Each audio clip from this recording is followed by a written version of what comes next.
Welcome back. It's time for sports. With the 5-match T20 International Series against New Zealand locked at 1-1, West Indies all-rounder Romario Shepherd believes both teams will be under pressure heading into the remaining games in Nelson. The West Indies lost by a narrow 3 runs in the second T20 on Thursday. We all know how good the wickets are in New Zealand and, there's small boundaries and stuff like that. So you have to actually be on the ball each and every ball you bowl and each and every ball you bat because, 200 is not enough anymore in T20 cricket these days.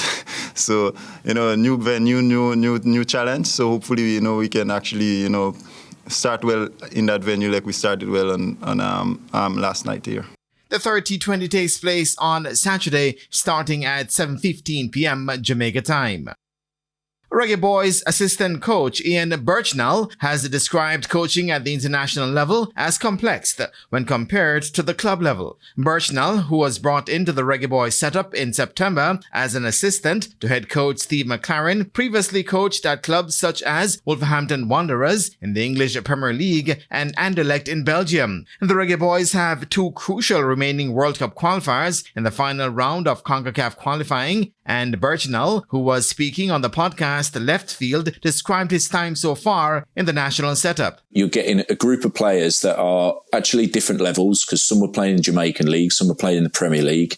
You've got to piece them together. You've got to tactically prepare them with only 3 or 4 days. Some are playing, some have been sat on the bench. They're all at slightly different levels. They're all being told different things at clubs. Some are being told to play more direct. Some are building up from the back. So you kind of got to find something that works for everybody with that group of players.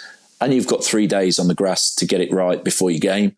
And the Reggae Boys play away to Trinidad and Tobago on Thursday, November 13, before hosting Curacao on Tuesday, November 18 at the National Stadium in their final match. 42-year-old Birchnell says there is no room for error in the upcoming fixtures. I do sessions every single day in club football. Now I have 3 weeks to prepare 3 sessions, and you've got to make sure all 3 sessions are absolutely perfect because if you don't get them right, there's not much room for error.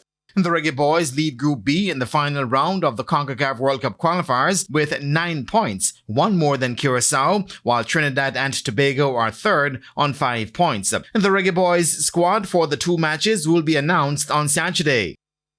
Now, Jamaica's young Reggae Boys have been drawn in Group B for the first round of the CONCACAF Under-20 World Cup qualifiers starting in February 2026.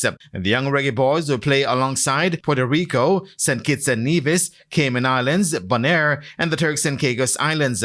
In order to advance to the final round of qualifiers, the Jamaicans will have to top their group. The final round will feature 12 teams divided into 3 groups of 4 running from July 25 to August 9. The tournament will serve as the qualifying competition for both the 2027 FIFA Under-20 World Cup and the 2028 Summer Olympics.